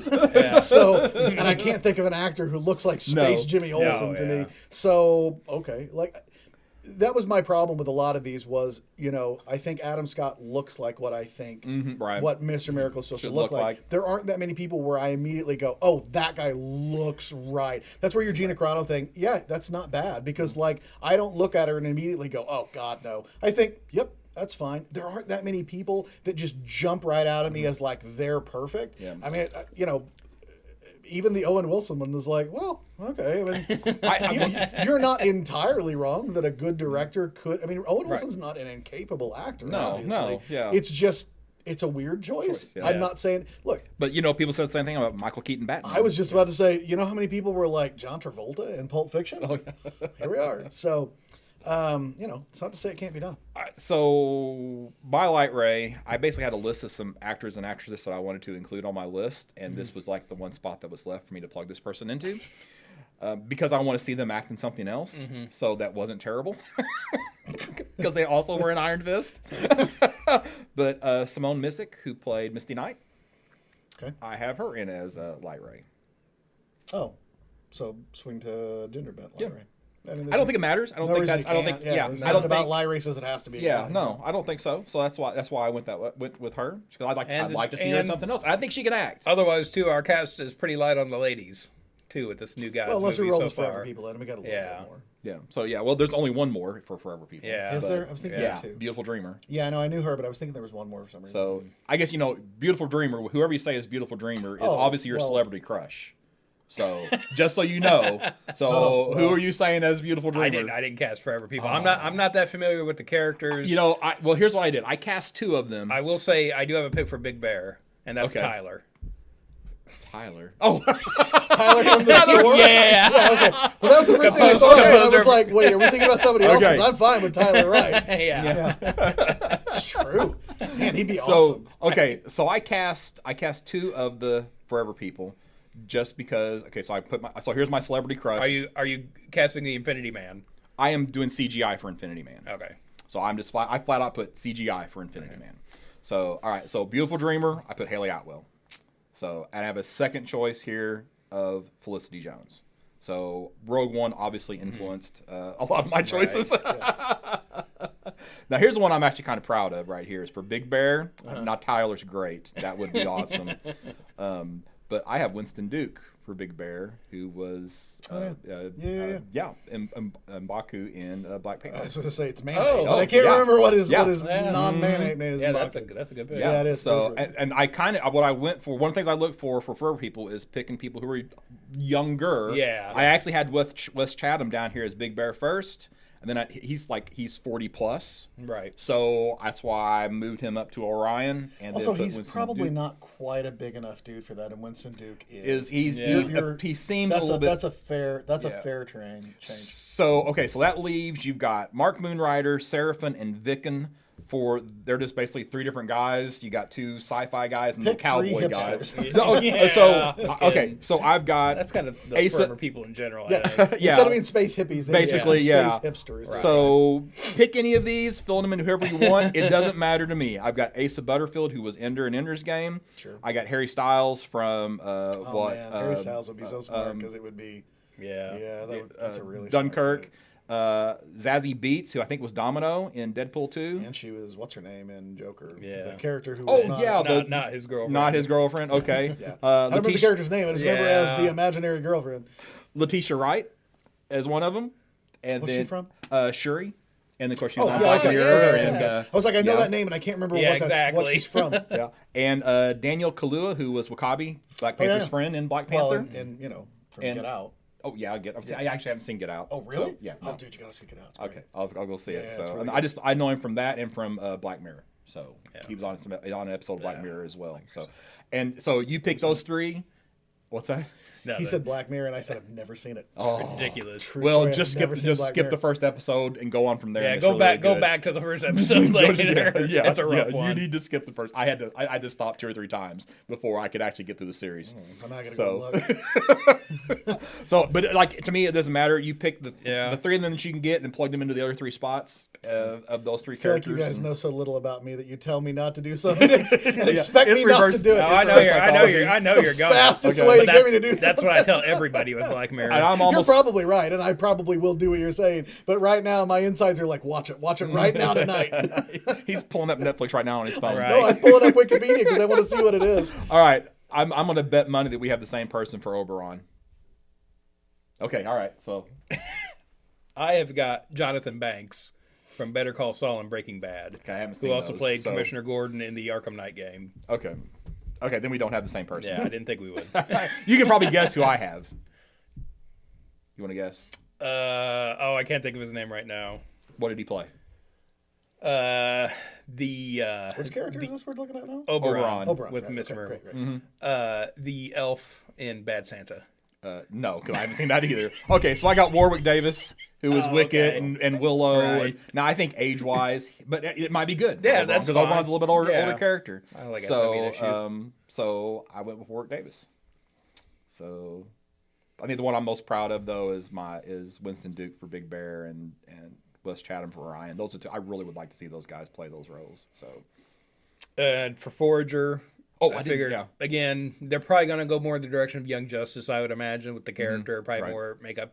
I just threw Doug Jones in because I want to see him do more stuff, and I think he could act through the suit and that kind of thing, give it some personality. And whichever of the ones that I had for my list of the other three Forever people, whoever you don't choose from there, Right. you got two left. You Right. could plug into Forager. I'd be fine with that. And so then next time or an upcoming episode, we'll talk about the apocalypse side of this. Then I want to point out the Apocalypse side is where we don't have to worry about female characters because not only have Granny, but you have all the female Furies. Yeah, for So sure. that's where when you said we're light on females, well, no, we're light on this half. Of the Yeah, cast of females. that's true. Well, the other half is going to be real heavy because, I mean, other than the parademons, the female Furies are probably going to be your most likely action scene character on the side around. So, okay, Darkseid, Desaad, Calabac, Steppenwolf. We're going to say that we don't have Steppenwolf What's the, already. what's Granny the- Goodness. yeah, no kidding. What's the assassin guy's name? I can never remember it. Kanto, Kanto. There you go. Oh, I don't have him down on my list yet. Baron Wunderbar, or whatever it is. Oh, that man, it's guy. such a good He's- thing. Oh, the monocle Yeah, guy? yeah. Of course, okay, now we got Lashina. Mantis, Yeah. There's a Oh, I forgot about Mantis. Stampa, Yeah, there's a lot of female Furies. Mad Harriet. So many. Yeah. There's the I just gotta look them up. So yeah, all right, but we'll But that'll we'll be get- on that'll- that'll be on our list for Yeah, next stay time. tuned. So, Are yeah. we gonna cast Little Barda? That's the real question. Because that was a thing in the New 52.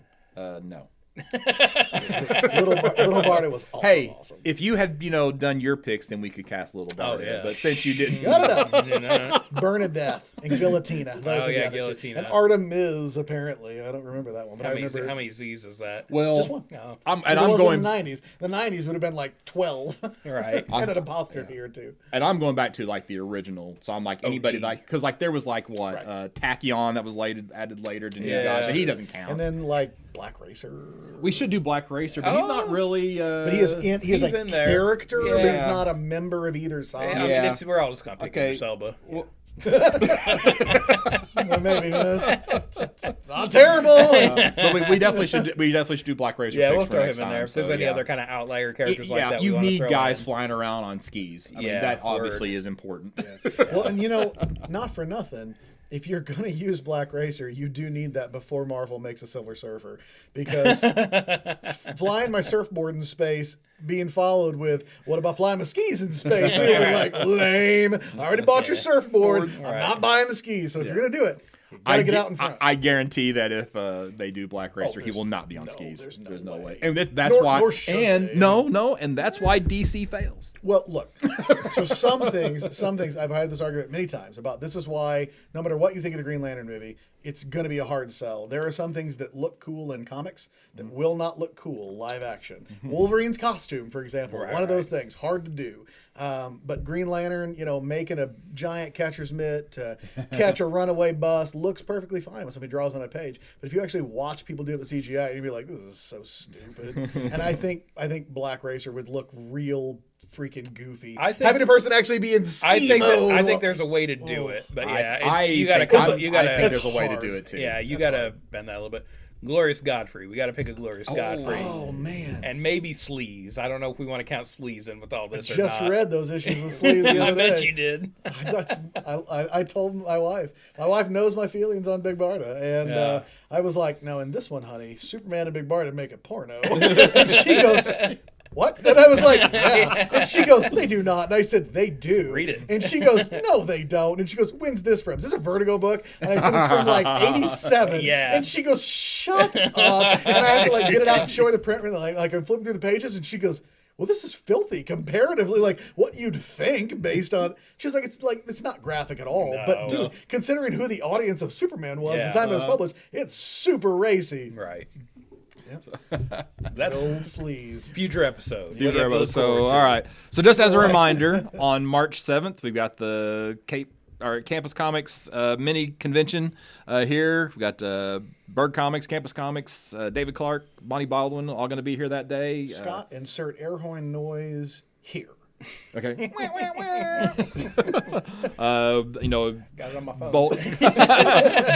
bulk books. You know, $100 books for $50. So it's one of the specials we'll be running that day. And $100 books, not 100 $100 books for $50. no, $101 books for $50. Clarification. Yeah. Good job, Dan. Yes. So, Michael, thank you for that.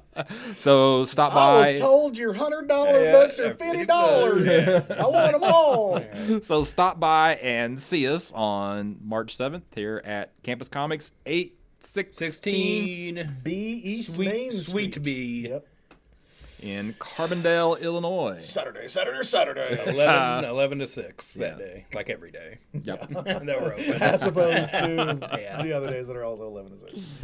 All right. And then we'll be back in 2 weeks with Previews Cast. Previews came out today. So, yeah. Oh, man. The next time we're here, though, I will have come back from C2E2, and let's hope that my heart can make it through the Tom King VIP panel. I might just die. This will be the second time I've met him. I might die of fanboy glee. This is a true story. I bought a ticket for me, and my wife is going with me to the con, and I thought, should I buy a second ticket for Mona? Is she going to be offended that I'm like, all right, go back to the hotel room, peace? And then I realized, no, I do need a second ticket because she'll want to be there because she loves when I get all fanboy overwhelmed. She thinks this is incredibly cute. Whatever. But I realized if I buy a second ticket for Mona, I get twice as many signatures. Nice. And also I get twice as much of the free stuff. And I was like, worth it. Let's do it. So we'll see. I'll have reactions from C2E2 at some point. All right, guys. Dan, where can we find you? You can find me online at Detective651 on my TeePublic site, Twitter, and Instagram. And Scott? And burgcomics.com, burgcomics.com. And, of course, here, March 7th. Saturday. And I am at Wookiee Copilot on every freaking platform you can imagine. We will talk to you soon. Take care, everybody.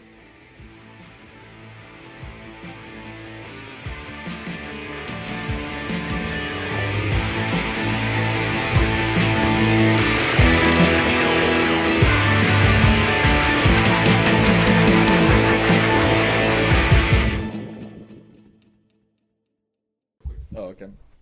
All right. I don't want to pause it, so. Yeah, let's just roll. I'll go ahead and do this while he's doing that. So, does feel weird to do it while he's out of the room. Yeah. Hey, everybody, welcome to another episode of the Campus Comics Cast. This is the monthly, kind of catch-all, talk about news and what's on our mind kind of thing. It is not the Previews Cast. That'll be next time. So this time we have, as usual, Scott Reed. and also coming back from the other room, Dan Brown. Dan, you gonna chime in? Sorry, man. I was like, we'll just start the whole damn thing over. It's fine. Whatever. I was like, we'll just go ahead and roll. And then I thought he'll be right back. And I even slow rolled the intro. And you're still- Sure. All right, so 9:30. Go. Start again.